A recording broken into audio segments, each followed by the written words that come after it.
Play another equipment, Skull Clamp immediately. Every equipment comes with a free Skull Clamp activation. Bro, that's busted. Are you kidding me?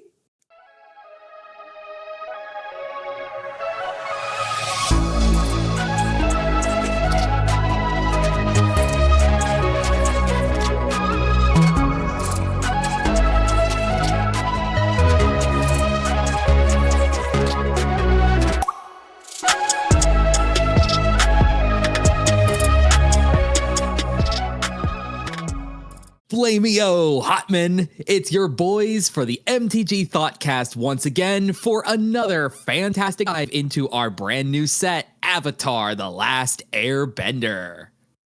Yes, a flameo to you, John. Thanks for listening. Thanks for tuning in. As John mentioned, it is the MTG Thoughtcast, and we are your boys. My name's Joseph. I'm one of the hosts here, and across the screen or across your ears, across Bossing Say, is my brother John. We're here to talk about some scene kits today. This is a really exciting and interesting product that's coming out alongside the MTG Avatar collab, and there is some slammers in these scene kits that we need to talk about, why you might want to get these, what decks you might want to go into, and I can't wait to get into it. John, how are you feeling about Avatar and the scene kits? Dude, I tell you what, we were talking about this pre-show.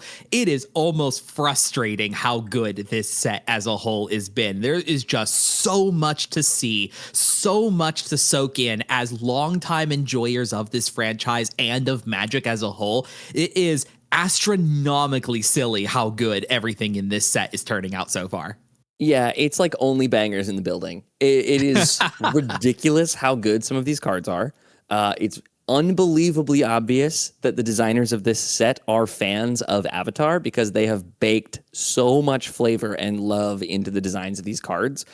And as the spoiler season has gone on, I have found myself consistently thinking that they can't be more clever than the last thing that they put out for this set, and then it continues to get more and more clever. These are some of the most interesting designs in a standard set that I've ever seen. Like, do not miss out on this set. Even if you're a Universes Beyond hater, there is some really, really great stuff in here. And like I said at the top of the show, we're talking about the scene kits today, which is these two products that's coming out that have 6 cards each. So John and I are going to each take one of those and tackle them and talk about some of the best cards in them, where they belong, what you should be doing with them. Before we get into all that goodness, though, we have to give a shout out to some huge supporters. First and foremost, being a sponsor of the show, Heavy Play. These are our friends in gaming accessories. They are magnetic, they are modular, they're portable. It's so great. They have the whole ETB playmat system that has a magnetic rail on it and all of the deck boxes and dice boxes attached to those. You can bundle them together. You can bundle deck boxes together. It's this really great modular system that is finished beautifully. If you want to get 10% off of your first order with Heavy Play, you can use code MTGThoughtcast at checkout or use the link down below. It is heavyplay.com/MTGThoughtcast. Another shout out to supporters is you guys. We are funded largely by people like you. If you like watching the show, if you want to see our faces and our voices in your, if you want to see our voices in your feeds more often, it's really simple to support the show. Likes and comments are more important than ever. There's some funky stuff going on with algorithms. So if you want to be notified when we put out videos, if you want to make sure that you are getting all of the MTG content that we are passing off to your sweet little grubby hands, there's a ton of buttons down below to press: likes, comments, subscribers, notification bell. All of these are wonderful things that just help support us for totally free. Hype our videos. Hype the videos. I still don't know what that does. Do you? You get hype points on them, and there's like a leaderboard or whatever. Let's find out together. Hype the videos down there. And then the best way to get full access to John and I, if you're a lovely supporter in this way, there's a Discord link down below where you can find us hanging out all the time. It is the best during spoiler season, in my opinion, because we just have new Magic cards to talk about every day. There's a dedicated community of Commander players who hang out there all the time, including us, where we host Commander nights and streams. So if you just want to be friends with us, if you want to hang out there with us, it's linked down below. It's the best place to find us. That is all of the upkeep for today's episode. John, do you want to take us away? Maybe tell me a bit about what these scene kits are, what you can expect to find in them, and then segue me straight into talking about some Jasmine tea. Jasmine tea or invasions or that matter. But right. Yeah, so as you had mentioned, and the reason we're doing these in particular is because one of the, we were talking about all this hype up, about all this excellent things about Avatar. One of the misses is no commander decks. And that is a big unfortunate. And we're really sad that we're not able to have those with this kind of product. But in lieu of that, we have a arrangement of all kinds of other supplementary products, like including, again, the Jumpstart set that is coming out alongside the main booster set. And these scene kits here, which if you have never seen any of one of these before, we actually did. There was just one a little while ago. Spider-Man had a scene kit as well. I've already forgotten about that. Yeah. Thanks for the reminder. Previously, we have also seen Lord of the Rings that had some scene kits as well. These boxes contain all of those cards in one collection that you can have. And not only does it contain the cards, but it also has separate pieces of art cards and the little display easel, big air quotes on that for our audio listeners, that you can display the piece of artwork off to the side as well that you create. And we've seen some pretty crazy cards from the past, especially from the Lord of the Rings set. I've already blocked the Spider-Man one out of my mind, but the Lord of the Rings scene kits, there was 4 of them, right? And yes, there were some slammers in there. And we're seeing the same thing coming from here. Do you remember the one that was like Cascade? It was Tempest something or another. Yeah. Yes. Yeah. It's just a cool place for them to explore new and interesting designs, maybe give us some legendary creatures that they can't fit into the set, and then bake in some beautiful art to make these really great sets to grab. They also, did you mention they come with 3 boosters as well? I was just about to say that, yes, as well. Yeah, on top of these individual cards that you get 3 traditional play boosters for the set as well. So it's in this weird sort of like mix of like, it's kind of like a bundle, but it also is like its own special like promos, you know what I mean? So if you're the kind of person who likes unique, fun cards, but you're also not looking for like a full scale like bundle or a booster box of the set, whatever, something like this. And especially with us, it is now in November right now. Things like these make fantastic gifts for friends. Yep, agreed. You should be able to get them for like, what, $40-$50? They're about 40-ish or so, yep. Yeah, so they kind of take the place of precons in some ways. And we even, like, every time that we've not gotten precons, we've debated, do we do a show that's like making a precon from the scene kit? But I think that these just deserve their own spotlight from the show today. So, John, why don't you start telling me about some of the cards that come in the set that you're reviewing? Yeah, absolutely. So we have 2 kits that showcase 2 depicting moments throughout the course of the show. Both of them actually appear in book 3, the final season of the main original show itself. The one I'm going to be covering is going to be the end credit roll scene of the show, which is tea time at Jasmine Dragon. That is the tea shop that Iroh ends up founding for, like, he starts it out in earlier bits of the show, and then after everything concludes, as far as the story is concerned, he reopens it. And we assume he probably does that for the rest of his life, I suppose. But yeah, he has this wonderful little tea shop inside of Ba Sing Se, and the finale of the show ends up seeing our main cast of characters like going to go live out the rest of their life past that point, and you know, Finn appears on the screen, and it's a wonderful little moment. Mm-hmm.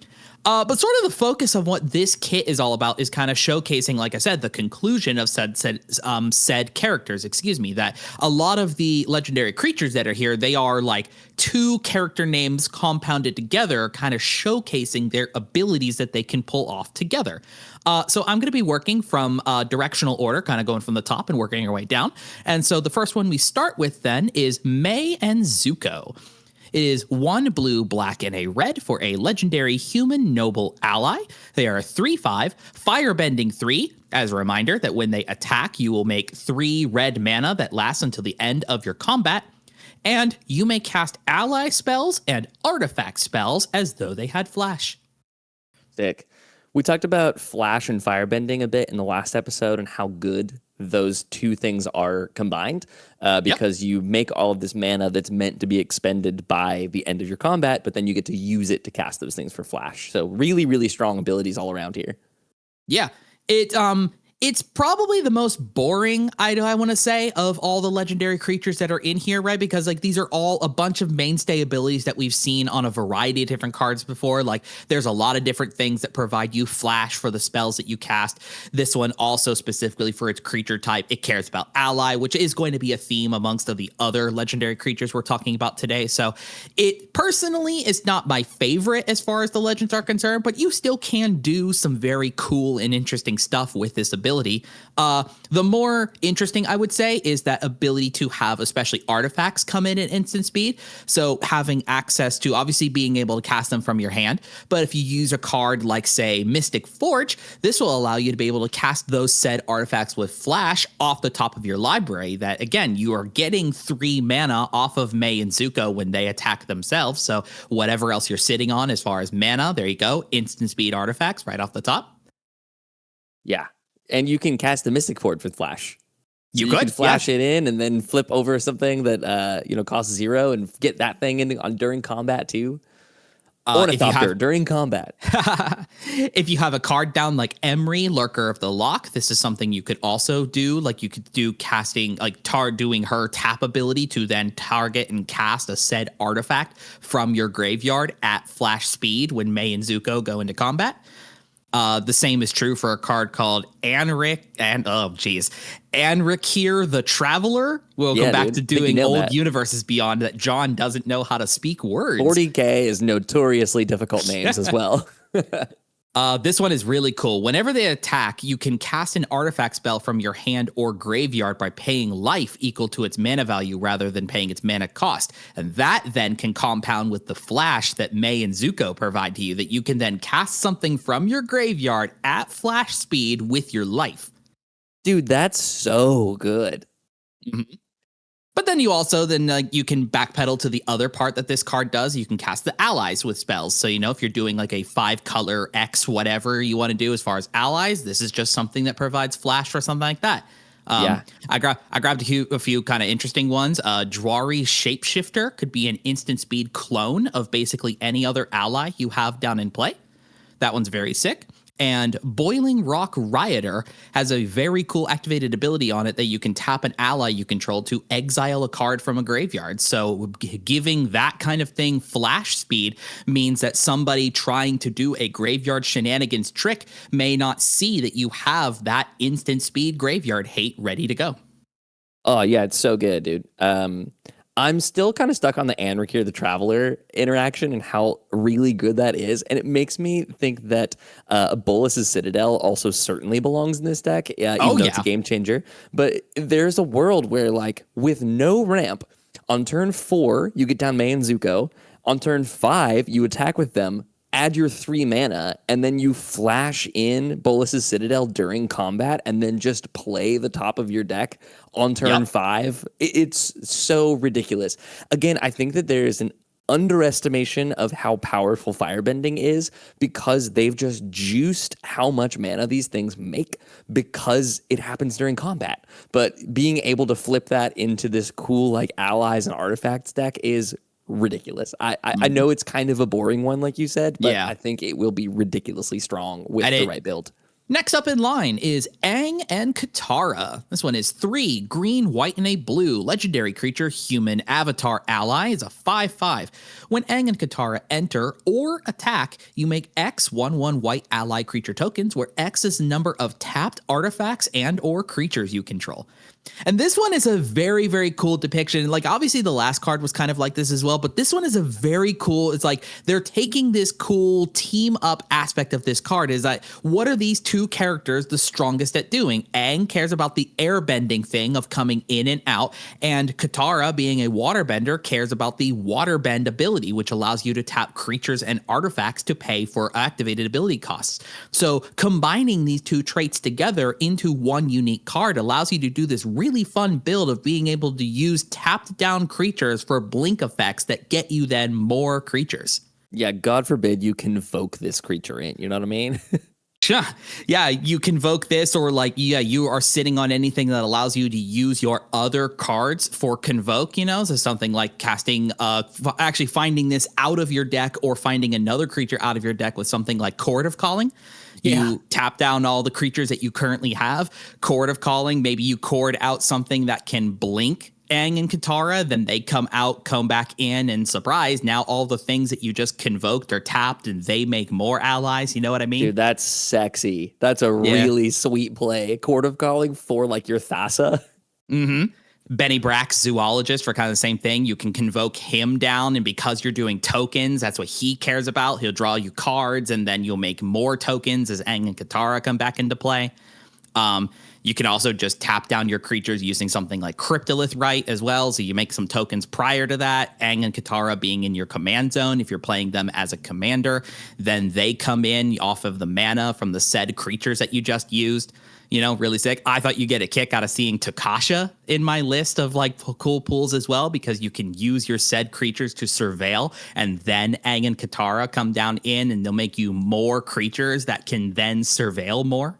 Yeah, well, I mean, immediately my thought was this needs to be in my Takasha deck. I feel like it's one of my signature decks, and having a massive tap down payoff like that is exactly what the deck needs. It needs something like that. So it's sweet that they kind of are interchangeable commanders in a way, where like you could have Takasha and then Chord of Calling for Aang and Katara, or be playing Aang and Katara and Chord of Calling for Takasha to continue tapping everything down. Really, really sweet kind of double synergy there. Mm-hmm.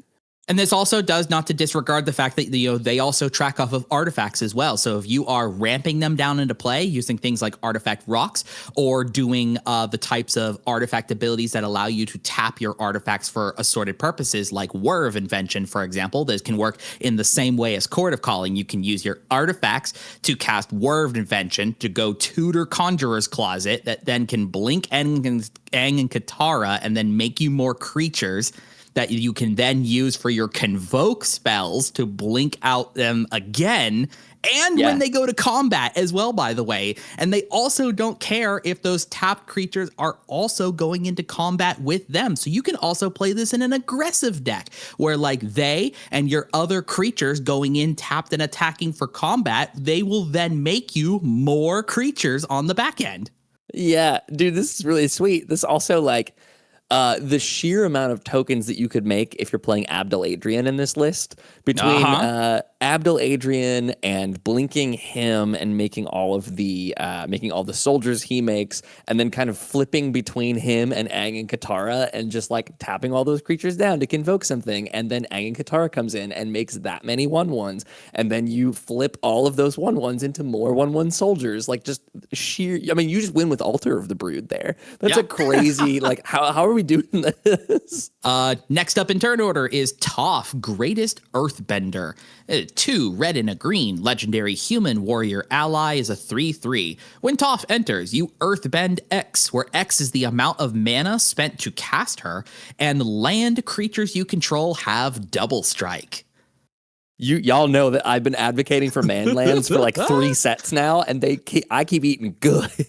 This one is really interesting to potentially play out as your commander because of the specific wording it has on it there that says you get to Earthbend X, was the amount of mana you have spent casting her. That accounts for commander tax. So if that has been in play prior and then goes back to your command zone, if you cast her again, you will then be able to make a larger land off of the Earthbend ability, which, as a reminder, Earthbending and a number puts counters onto a land. That land becomes a 0/0 creature with haste that it just has the counters on it, and that if that land were to die or go to exile, it returns to your battlefield tapped, I believe So. It's not on this card itself. I believe it's tapped, but it comes back into play regardless though. So yeah, this card is sick. This is very cool because like on the first cast you would go to do it, cast her for 4. She's a 3/3 herself and makes you a 4/4 with double strike. Yep.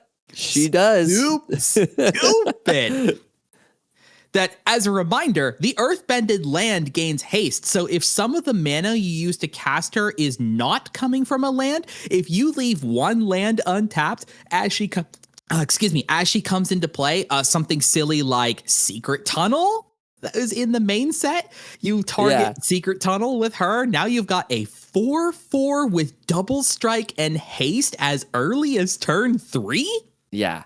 Dude, and let's pause on Secret Tunnel for a second, because this proves what I'm saying about clever card design in this set. This is a cave. It's the only cave in the set. It's a land cave that just has the line of text on a Magic card in 2025 that says, this land can't be blocked.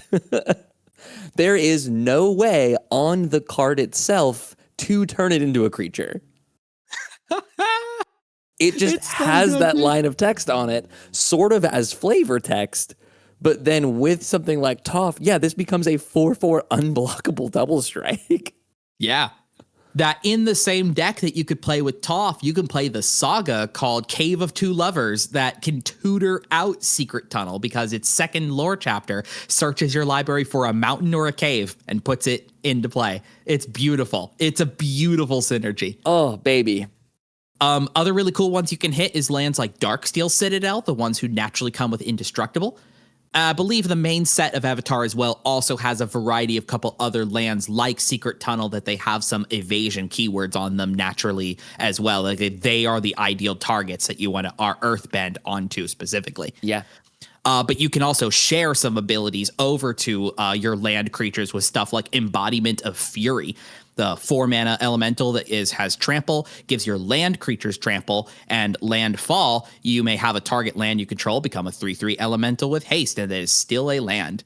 Yeah. So granting trample on top of your double strike and whatever, you know what I mean? Silly. I was going to bring up Soulstone Sanctuary as one of my favorite. One of my favorite man lands of all time to begin with, because it just permanently becomes a creature. There's a 4/3 with vigilance and all creature types. So you just have that. So if you earthbend onto it early, late game, you can activate that ability, which just brings its power and toughness up from 0. There's really cool little things that you can do with power and toughness boosting on these earthbended creatures. Yeah, something like Ragadraga Gorguts Boss. This is a thing that gives creatures you control with mana abilities +2/+2. So your land having the ability to tap for mana at a base of 0/0, and then the counters that are thrown onto it will have this +2/+2 applied to it as well. So you're at minimum there, you've got Toph turning it into a 4/4, then Ragadraga's giving it another 2/2. We're up to now like a 6/6 with double strike. That if you John, get down, if you weren't my brother, I would kiss you. This is, you are speaking my language here with this sweet, sweet Manlands deck. Oh, let's start going into infinite combats then with Boomy Unleashed, who goes into this deck potentially as well. He's 5 mana for a legendary human noble ally. Trample, when he enters, you earthbend 4, and then when Boomy deals combat damage to a player, you untap all lands you control. After this phase, there's an additional combat phase, but only land creatures can attack during that combat phase. So even if it's just sweet. Even if it's just doing it the fair way of you get in with Boomy once and then your double strike land from Toph is getting an additional combat, like, are you kidding me with this? Hefty. Moving on to another really sick one. This is Sokka and Suki. Blue, red, and a white for a 3/3 legendary human warrior ally. When Sokka and Suki or another ally you control enters, you attach up to 1 target equipment you control to that creature. And then separate line of whenever an equipment you control enters, you create a 1/1 ally creature token, which that token triggers the top part of this legendary creature. So in a weird roundabout kind of way, Sokka and Suki basically say that the equipment you play are now living weapon equipments, because you cast the equipment enters, makes yourself the 1/1, and then the 1/1 not only can pull the equipment that you just had into play, it says you can attach any equipment to that said ally as it comes into the battlefield. So it's like a weird version of living weapon that can pull anything you've already got down in play or the thing you just had enter the battlefield to itself. Yeah. Well, in the instance of like if you're playing a living weapon card or for Mirrodin or any of those, the job select ones from Final Fantasy, where they already come in and make a token and attach to it. Like you're saying, you could pick anything else on your field that maybe has fallen off of one of your creatures that died and attach that thing to the ally that comes in as well. So they've really done a great job at making sure this synergizes with all of the individual artifact strategies. Brother, I have found some fantastic stuff that goes into the deck if you were playing this as your commander. Firstly, Dalichos, Crafter of Wonders, has always been one of the weirdest different ones that you could do with equipment. Blue-red equipment strategies. Legendary Merfolk Artificer, it's a 2/4. It taps for 2 mana, spendable only to cast artifacts or activated abilities of artifacts, and then gives equipped creatures you control flying and haste. So as you're casting these equipments that are then coming with a free body to get auto attached to themselves, they now are gaining flying and haste from Dalichos. What a banger. How about this stupid so card? sweet. How about this stupid one? Bloodforge Battle Axe. Love this one. Gives equipped creature 2/0, and when the equipped creature deals combat damage to a player, make a token that is a copy of Bloodforge Battle Axe. Hey, guess what Sokka and Suki says? They don't care if you haven't cast the artifact. Who cares? New equipment comes into play off of the token of that, and then the ally comes in, and the token axe goes to the token ally. That then all of those allies are connecting, and you're making more battle axes. Yes, sir. I'm into this, brother. How about this one? Skull Clamp. We love seeing that because guess what kind of tokens we're making? You get every equipment is getting a free 1/1 that the Skull Clamp can now be the target. This is just a card draw engine that you don't have to pay more than 1 mana for it, and every time you play an equipment, it just auto equips Skull Clamp to the 1/1. Yup. You then just draw 2 cards, it unequips itself, play another equipment, Skull Clamp immediately. Every equipment comes with a free Skull Clamp activation. Bro, that's busted. Are you kidding me? I thought you'd get at a kick of Togo being here as well. Of course. Absolutely. Your lands now have equipments attached to them. Landfall, create a rock equipment that then the rock enters and makes your ally, and then the ally can be auto-equipped with either the rock or, again, anything else you've already got down in play. Like, imagine that with the Togo and the Skull Clamp. Your Landfall now turns into creating a free 1/1 that gets clamped for free from the Skull Clamp. You're now doing Landfall, draw 2 cards. Yeah. It's the long way. We talk about I feel like I've only talked about doing things the long way recently, and this is the best way to do things the long way. And weirdly enough, one last one I wanted to bring here is actually a synergistic one with the allies part on this as well. An old card from Oath of the Gatewatch called Captain's Claws is an equipment. It gives the equipped creature 1/0, and when the creature attacks, you make a 1/1 white core ally creature token tapped and attacking. Boom! There's another trigger of an ally entering that then that ally can gain another equipment. There it is. You do want to have random extra creatures lying around too for the instance that you're playing like Embercleave with your whole Skull Clamp loop going. So now you have these extra 1/1s going around that as you're attacking, you can play the Embercleave for like 2 mana. It equips to the creature. You then do your little Skull Clamp trick. You've drawn 2 cards. You physically cannot lose that game. I'm so sorry. You just win. So that is all the legendary creatures that come in this kit. Our last 2 remaining cards are some assorted spells, and ooh, do we have something cool to talk about with our next one, Momo's Heist. Okay. For 2 and a red is a sorcery. You gain control of target artifact. Untap it, it gains haste, and at the beginning of the next end step, sacrifice it.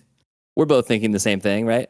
Yep. What's the best artifact playing in Commander right now that people want to steal? Momo will be casting the One Ring into Mount Doom.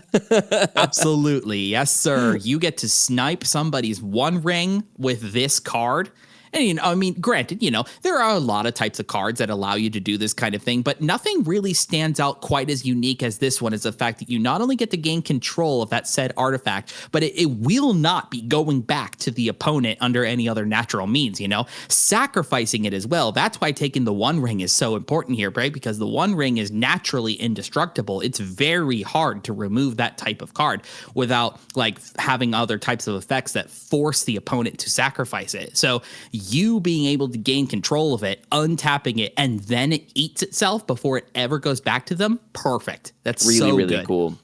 It's the main reason why I've been switching out all of my braids for suplexes. Is I talk all the time about the importance of having exile effects, and this sort of acts like that as they make more indestructible artifacts, because this gets rid of the soul stone as well. Just another really strong artifact that's indestructible that we've been seeing a ton of play recently. So being able to get rid of that permanently while getting use out of it this is some excellent utility, even if it's 3 mana. Other very cool stuff you can do. You can obviously snag some really fun mana rocks here. Like, like if you want to have a turn with the Great Henge after somebody has already played it down, steal it. You get all your creatures coming in with extra. Do you want it? Steal it. Here at the MTG Thoughtcast, we are endorsing that if you Absolutely. like somebody else's card, just steal it. Have you tried just taking it? They can't stop you. Kids, do not steal your opponent's cards. We are not endorsing that. This was a joke for a bit. Okay. Maybe the entire MTG Thoughtcast does not hold those statements. I joke, obviously. But no, seriously, like taking somebody's gigantic mana rock for a turn is very cool. I pulled an interesting one with stealing back a Wishclaw talisman if it has not been passed over to you, and specifically if you can rip it from somebody before that last counter goes off. Because reminder, the talisman can only be activated during the turn of the person who has control of it. So if it's off on somebody else's board before they have a chance to demonic tutor with it, hey, I'll just steal it, activate it myself, and then it goes away. Nobody gets cards now. I'm into it. I like it. This can also rip equipment off of creatures as well. It does not say non-equipment artifact, So if something is sitting behind a Lightning Greaves, you now get to steal that Lightning Greaves for a turn, use it for yourself, and then eat it. Yeah. It's just gone. Interesting stuff that you can do with this card, especially on the fact of like you make sure that your opponent does not receive back the thing that you are taking for the turn. It's a very interesting, cool card. I like it a lot. Really awesome. The last one we're going to do, I'm going to try to breeze this one a little quick because this one is absolutely not my favorite card in this one at all. I think this card is kind of bad, but we can have some good uses for it and if we find the right homes. Our last one is Uncle's Musings. For 2 and double green, it's a sorcery with Converge. It returns up to X target permanent cards from your graveyard to your hand, where X is the number of colors of mana spent to cast this spell, and then it exiles itself. Yep. Seems totally fine. Yeah, what really sucks with this is the double green and then 2 in the generic, meaning that outside of other like taxes stuff, the Converge can never hit higher than 3. Yeah. 3. And I mean, I do understand that there is value to a card that is able to return a large amount of cards back from your graveyard. So this had to have some kind of control on it, I suppose. But yeah, just 4 mana to bring a maximum of 3 back to your hand is fine, I suppose. Yeah. You can I'm not interested in this. Yeah, there's cool angles to do if you're playing this in a green deck and you're using something like Chromatic Lantern or Exotic Orchard. These are kinds of cards that allow you to produce mana outside of your commander's natural color identity. So there's some cool angles you could do there. So like a mono green deck that would use potentially Chromatic Lantern, you can now make mana, or any of those other cards, right? Like mono green plays a lot of like Dryad of the Elysian Grove, who just naturally turns all your lands into all basic land types. So your mono green can tap for like green, blue, black, and then you can converge this for full value. That's a very cool play you can do. Yeah, I love that. That's awesome.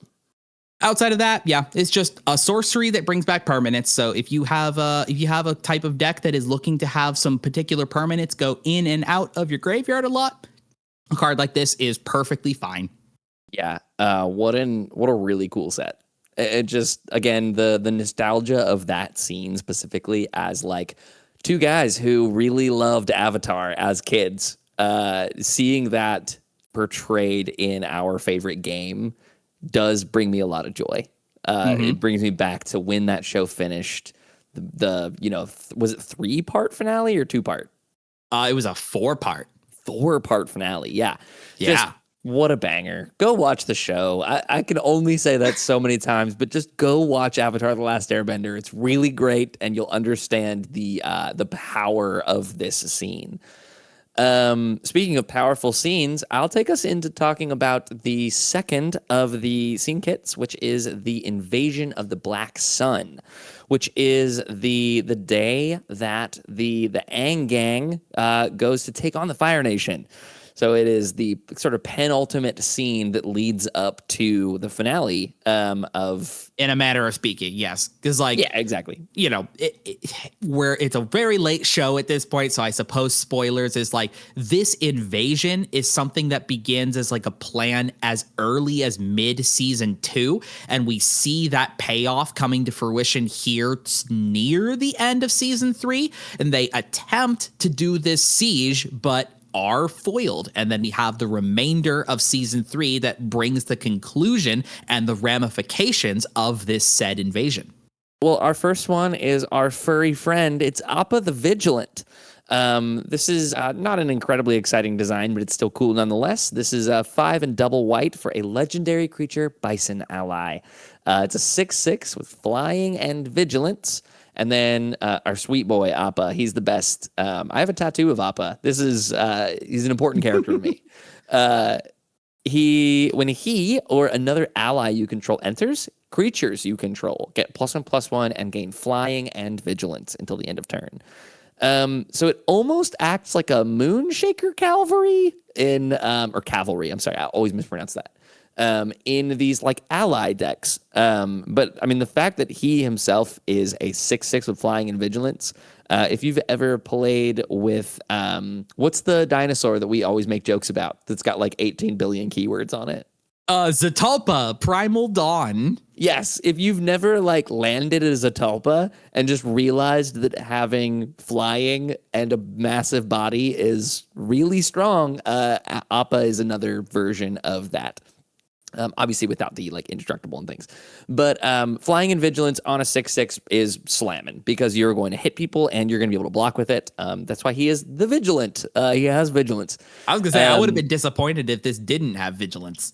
Yes, and most of the time, Appa is going to be a 7/7 in the decks that are playing him or higher because of his ability, which is super neat because all it requires is an ally to enter, but then grants that +1/+1 flying and vigilance to a creature. Yeah, all creatures you control. I had to make sure it wasn't others. So he himself gets an additional +1/+1 and an extra instance of flying and vigilance.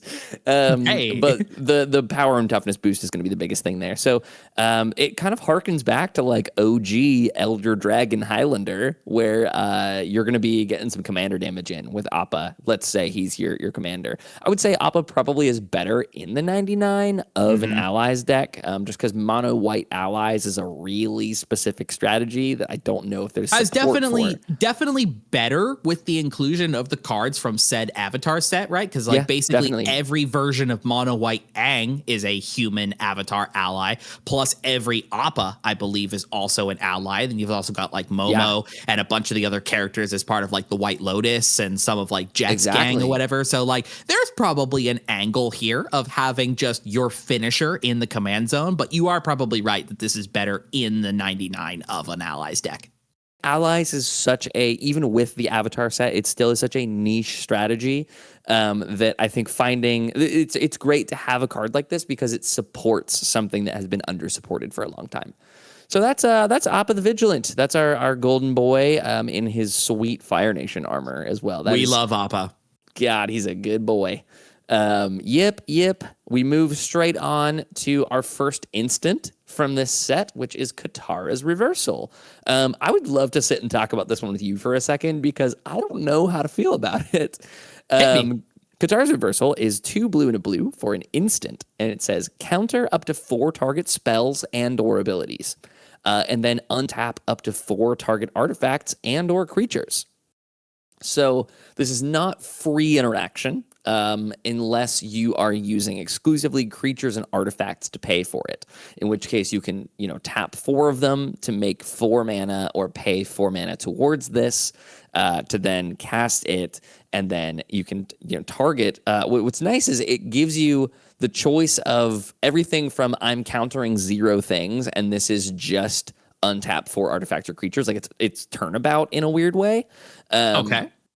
Because it's a counter up to 4 target spells and or abilities, all the way up to, like, let's say someone's casting one of the Eldrazi Titans, which has a creature spell on the stack and then puts an ability on the stack as well. So Katara's Reversal handles both of those things incredibly cleanly, where they get no value out of anything on this. Like, this against a Zuladoc deck is just stellar. You can just counter the Cascades and the cast trigger of the Eldrazi and the Eldrazi being cast all in one spell.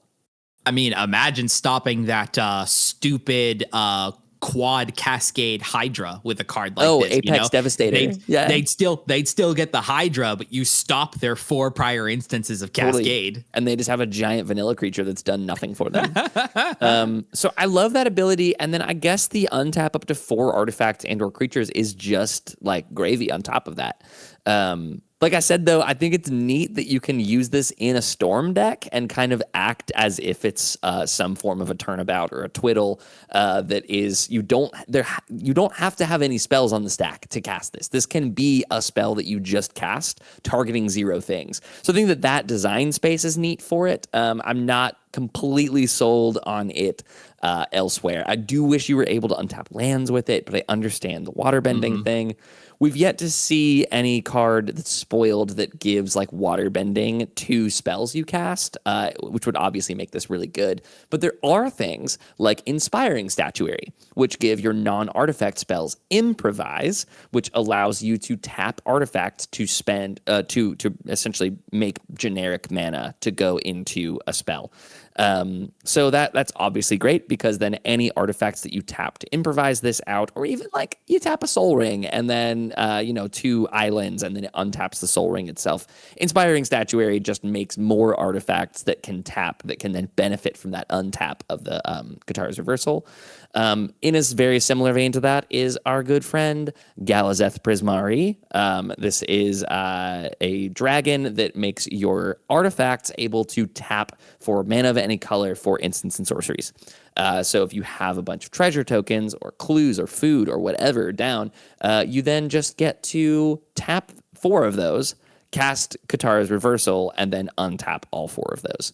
It's a counter spell that you can cast without any spells on the stack, and that alone is a really unique space that I love that they're diving into with Katara's Reversal here. It's tough to imagine what the ramifications of that are outside of a gameplay context, but it's neat. All the same. Well, let's move on to a really good card. I think this is our first actually insane one here. I like this one a lot. Dude, Fire Nation Turret. This is a 2 and a red for an artifact, which it hurts my brain a little bit because it doesn't look like an artifact, but I understand that it is.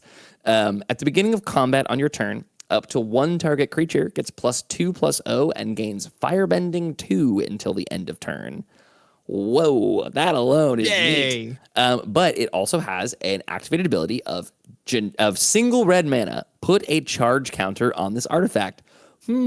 Have we been playing with charge counters recently, John? A deck that deals with artifacts and charge counters. And the last activated ability on this is remove 50 charge counters from this artifact. It deals 50 damage to any target. Where have we seen that before, John? Oh, one of my favorite cards of all time, Aetherflux Reservoir. Yeah, dude. This is like a strange hybrid of Aetherflux Reservoir and like Aggravated Assault. Like it's a neat, very, very neat card for 3 mana. I was thinking along the lines that like this is a weird blend of Flux Reservoir plus Helix Pinnacle. Oh yeah, definitely. Where it's just if you put enough charge counters on this, it will win the game. It's very similar to that. You're right. You do need to let's say Magical Christmas Land, everyone is still at their starting life totals by the time that you're at the place where you could completely fire off with this. You do need 200 charge counters on this to win the game, which is nothing more like than any of our examples that we've said. Nothing like 200 red mana to end the game proper. Dude, but it's not that difficult to make 200 red mana. You would hope that it would be slightly harder than it is.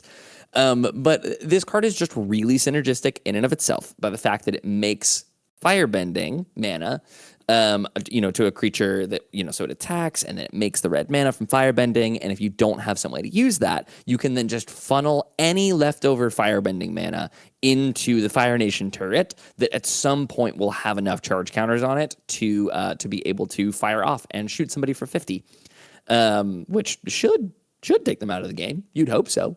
But there also, there's a handful of ways that you can make infinite red mana. If you do, this is obviously an outlet for infinite red mana that just turns into I win the game, which, if your deck is already looking to do that, like if you're playing a Hangerback Walker deck, where your plan is I'm making infinite mana of maybe any color, and I want to funnel that into I win the game. Fire Nation Turret is kind of a version of Hangerback Walker in that way, because you can spend red mana to cast it, funnel all of your red mana into it, and then remove all those charge counters to start firing at the table. So it's really neat in that way. I really like it with, I mentioned if you're a deck that's playing Aggravated Assault, this is probably a similar vein where like I'm making a ton of red mana and I'm funneling it into something that's going to win me the game. It's shocking how similar they are as well, both being 3 mana sort of infinite red outlets. That I really, really like what this genre of card is doing. I think if there's some neat interactions here as well with extra combats and how this works, because it's at the beginning of combat on your turn. You give that creature 2/0 and firebending. So if you have a way to make extra combats, say with something like Karlach, Fury of Avernus, which the first time she attacks each turn, you make an extra combat and untap everything.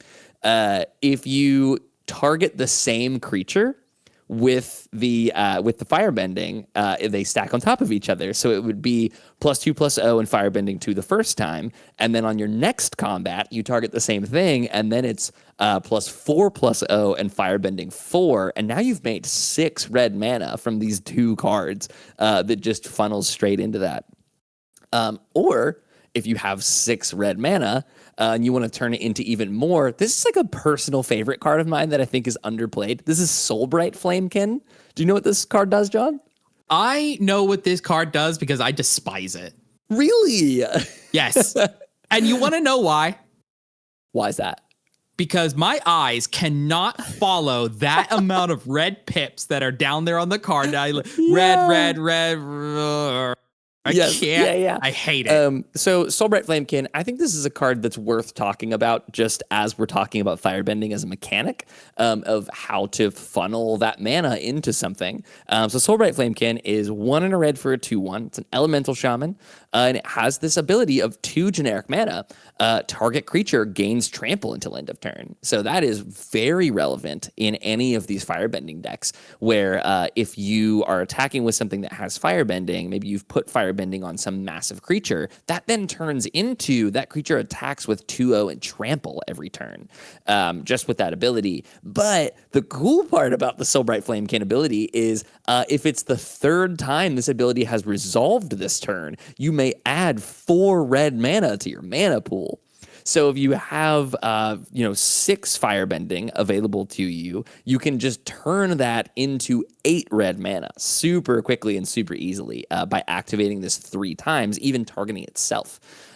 Just being able to do some slight ramp like that. Again, it's a weird card that I absolutely adore, is this weird elemental Soulbright Flamekin that I think just, if you're looking at playing a firebending deck or a deck that is centered around a firebending strategy, just try it out in there as a way to funnel some mana into making more. If you want 6 mana, you want 8 mana, you know what I mean? Because then you can funnel that 8 in our Magical Christmas Land, where we're playing this Karlach Fury of Avernus deck, and we've played the Fire Nation turret down, and we're now getting 2 combats, and we're making, we're Firebending 2 and then Firebending 2. Firebending 2 and then Firebending 4. You can then turn that straight into 8 mana with the Soulbright Flamekin, and now you've got 8 charge counters on your Fire Nation turret. That's well on your way to 50. We've got a sick one to talk about here. This is my favorite card in the kit. Baby. Dude, when they spoiled this one, our Discord went crazy. This is Swamp Benders. And what an absolutely brilliant design of a card. This is a 4 and double green for a human druid ally. Swamp Bender's power and toughness are each equal to the number of swamps on the battlefield. So yours and your opponent's. God, that line of text is so cool. But it gets even better because it says lands you control are swamps in addition to their other types. This is Urborg for your battlefield. So what this essentially says is Swamp Benders at base level is power and toughness equal to the number of lands that you control. So it's a cool way of doing that ability by granting you swamps as well. And let alone if anybody is playing any other swamps on the field, it tracks those as well. So obviously the first thing you want to do is play an Urborg. And this is our perfect time to talk about how you can play Urborg in a mono green deck. Because it is a colorless card that does not have any color pips on it. Its color identity is colorless. You can play Urborg or Yavimaya to that extent in any deck that you want to play it in that would benefit from having swamps. So if you're playing Swamp Benders and it tracks lands, swamps on the battlefield, Urborg Tomb of Yawgmoth turns every land on the battlefield into a swamp. So now Swamp Bender's power and toughness is equal to the number of lands on the battlefield across all of your opponents as well. And that's not even hard to achieve, even if you're not playing the Urborg. How many other different black decks enjoy playing Urborg themselves just for the benefits of Cabal coffers? Absolutely. Exactly. Just making sure. I mean, Urborg as well, this gives you some value out of like fetch lands that you draw too late in the game because it allows them to tap for black mana because they're swamps in addition to their types. So then they have the option to either tap for black or fetch like your Evolving Wilds of the world or whatever. If you're like, man, I really need untapped mana with this fetch land right now, you can just straight up tap it for black mana instead. Really, really strong. And again, a cool ability that I think is worth bringing up as many times as we can is that Urborg is a colorless card, and there's really neat things to do in non-black decks that are playing Urborg. Really, really sweet stuff there. I also think we need to talk about Ashaya with this as well, because Ashaya, let me think about this. Ashaya turns all of your creatures into forests. So its power and toughness are each equal to the number of lands you control. So by turning your creatures into forests, Ashaya gets big, and then Swamp Benders says that your lands are swamps in addition to the other types. So you've now just accidentally turned all of your creatures into bayous, which means that the Swamp Benders is now equal to the number of swamps on the battlefield plus the number of creatures that you control, including itself. It itself becomes a bayou, which is so flavorful. That it becomes a forest swamp in addition to other things. But man, every time that I talk about Ashaya, I feel like it's worth bringing up how Ashaya is creature protection in addition to being ramp by making them able to tap for mana by being forests. The fact that you're turning your creatures into lands shuts off any amount of removal that says destroy target non-land permanent. So by protecting your Swamp Benders in that way, turning it into a land, it saves it from things like Gaze of Granite. Cyclonic Rift, any of those things. Yeah, anything that says, to return all non-land permanents, destroy all non-land permanents, all of that becomes gone and then opens you up to be able to play those as asymmetric board wipes. So really cool stuff going on with this interaction between Swamp Benders and Ashaya. Really, really neat stuff going on. It's just, to me, this is the coolest design that I've seen yet from the Avatar set is Swamp Benders, period. I want to reanimate this card. I want to cast it. I want to do all of the things. We are heading into our next card, which is Sokka's Charge, and I have basically nothing to say about this because the card is 4 mana. It's 3 and a white for an enchantment that says, during your turn, allies you control have double strike and lifelink. This is just about as self-explanatory and pretty bad as you could imagine.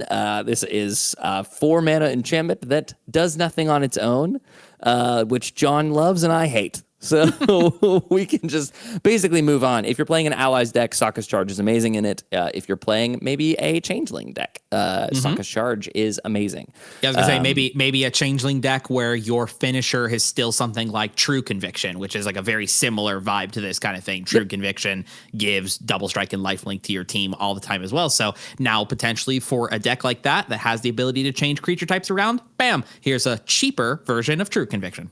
I also kind of hate that it's only during your turn. Your blockers don't get double strike and lifelink, but your attackers do, which is flavorful for the scene. But yeah, it's just it's similar to Iroh's Musings.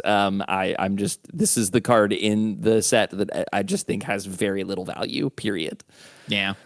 And that brings us on to our last one, which is a really sweet protection spell. This is Earth Shape. Which is 2 and a white for an instant with Earthbend 3.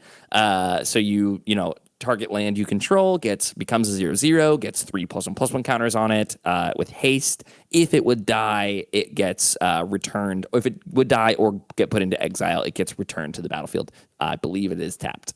So your Earthbend 3. Then this is on an instant as well, which is sweet to have Earthbend 3 on an instant. Then each creature you control with power less than or equal to that land's power gains hexproof and indestructible until end of turn, and you gain hexproof until end of turn, which is a really sweet part of that text there. This is very similar to like a Flare of Fortitude, which is another sort of white instant speed protection spell that grants your life total can't change, and permanents you control gain hexproof and indestructible. I do love that Earth Shape is kind of just for the weenies.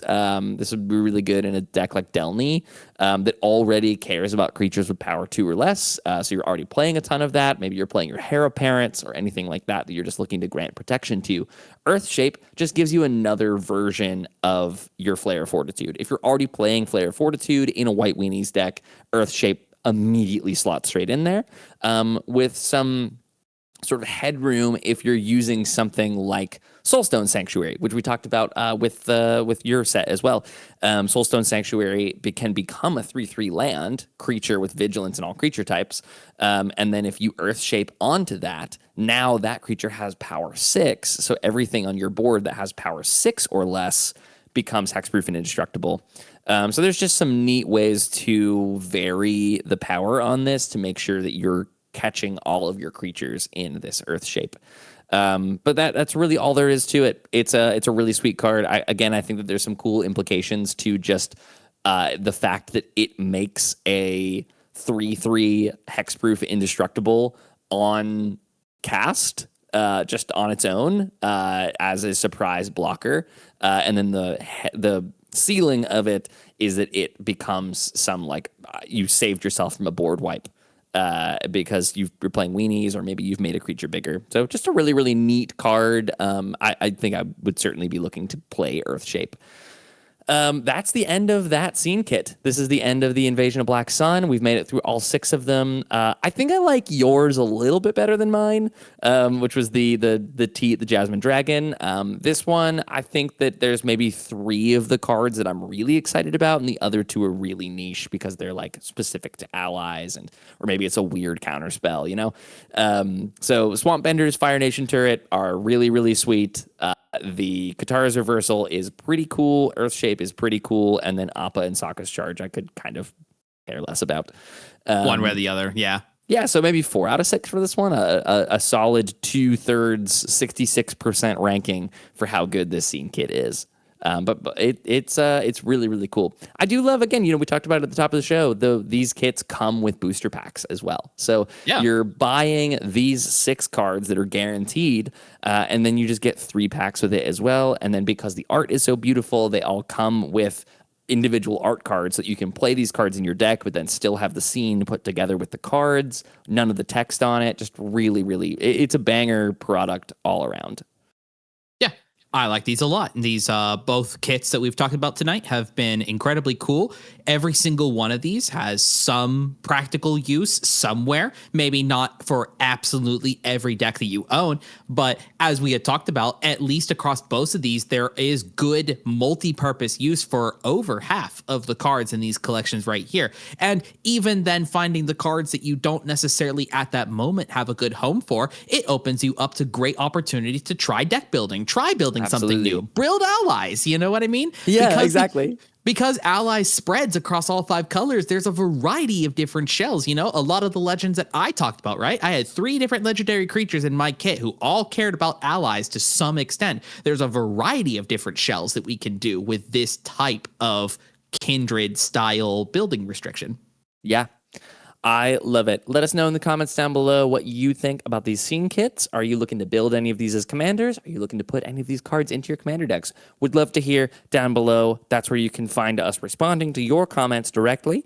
If you want to get in touch with us about everything involving MTG Thoughtcast or the scene kits, the avatar set, pre-releases, commander games, all of that, the best place for that is our Discord, also linked down below, like I said at the top of the show. Any further interactions with us that you would like to have, you can find us on social media on Blue Sky. This is at MTG Thoughtcast or at Joseph Thoughtcast or at John Thoughtcast.